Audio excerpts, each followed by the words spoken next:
Good morning everyone, my name is Michelle and I hope you're doing well. Welcome to another video. I'm going to keep this one brief and to the point because I'm just about to film episode 12 of Crime Story Sunday for my other channel, Michelle Walks, and it's an ongoing series. If you'd like to listen to a different historical crime case every week, if that's your thing, then head on over to Michelle Walks. They're not live, as some people think. They're recorded videos, but they're premiered, so there's a live chat, so we can talk about the case. You can ask me questions. I'm always in the chat, so there you go. Summer Wells has been missing for 7 months now. It was 7 months yesterday that Summer, in her dad's words, got gone. Since Don and Candice appeared on Dr. Phil, there's been a lot of new people into the case, and yesterday was a reminder to me of just how many people weren't here in the early days who are hearing things for the first time, you know, as information now starts being recycled, as it always does in cases where, you know, there's a big following, where it becomes time, as I have done in my Truth in the Hills series, to go back to the beginning and explore everything again. And that's a very useful thing to do when law enforcement reach a point in the case where they can't go any further forward. They go back to the beginning.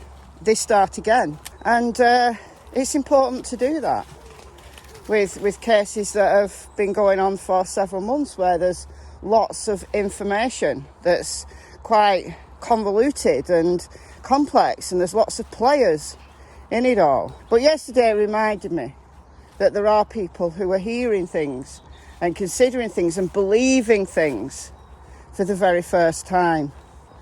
And what I want to talk about here, just briefly, is how much Grandma, Summerwell's grandma, has lied.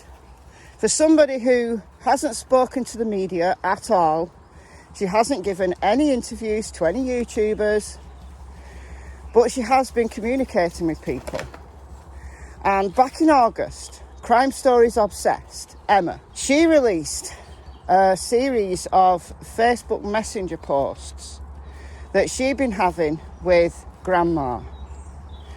This was back in August, and initially people close to the Wells said, no, this is a lie, you know, this is somebody who's perhaps, I don't know, faking. But it turns out it wasn't fake. It turns out it really was Grandma. And in those messages, Grandma pretty much stuck to the script, except for just a few new nuggets of information. So she said that she'd, you know, after the planting flowers and she'd gone back to her camper, and then she'd heard Candice coming up from the basement, hysterically screaming. She came out screaming because she couldn't find her, which is a complete overreaction. But, you know, to finding that your daughter isn't in the house when you've got an 11-acre property, why wouldn't you just search the yard first before you started to panic? Anyway, something that I discussed at length when back in the summer I was considering this entire day was just planned. It was all scripted to give alibis, and they really did premeditate the disappearance of Summer for whatever reason. That Grandma had said that it took them an hour and a half to get home. After that final photo was taken at 3:09, just 8 minutes away from home, it took them an hour and a half, which intrigued me. But some people said that, well, perhaps she was confused about you know, what Emma actually meant. So give her the benefit of the doubt. Well, fair enough. But she basically stuck to the script. And then a month later, in September, somebody, a friend of the family, who people have since identified as Sherry, Ali's mother, went on Critical Case Patreon and told a story of what Grandma had told her. Summer had left the swimming hole unwell. They got home, but Summer didn't get out of the truck, and Summer was unwell, and Candice rang Don and they were going to take Summer to the hospital. Grandma went for a sleep in her camper. She was unconcerned, and Candice returned without Summer, and that was the last time she'd seen Summer. Now, some people are giving this story credence because it kind of fits with the narrative that a lot of people want to spin, that something really bad happened at the swimming hole, and you know, it's nonsense. But you know, we've got to consider all angles. We've got to consider all angles. So it fits quite nicely with the people who believe that something happened at the swimming hole.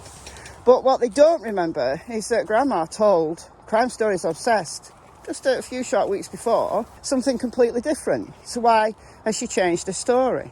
Why? Why would you believe a story that fits your narrative as opposed to the story that is closer to the script, closer to the story that the parents have come out and told the media? I dare say have come out and told law enforcement. Why would you believe one that's further away? Why? Because you think she's coming clean, or, you know, or what? You think you've got the scoop? I don't know. It seems very strange to me that you'd believe one version and not the other. Now, of course, it's possible that she decided to come clean, but nah, I'm not buying it. And then very recently,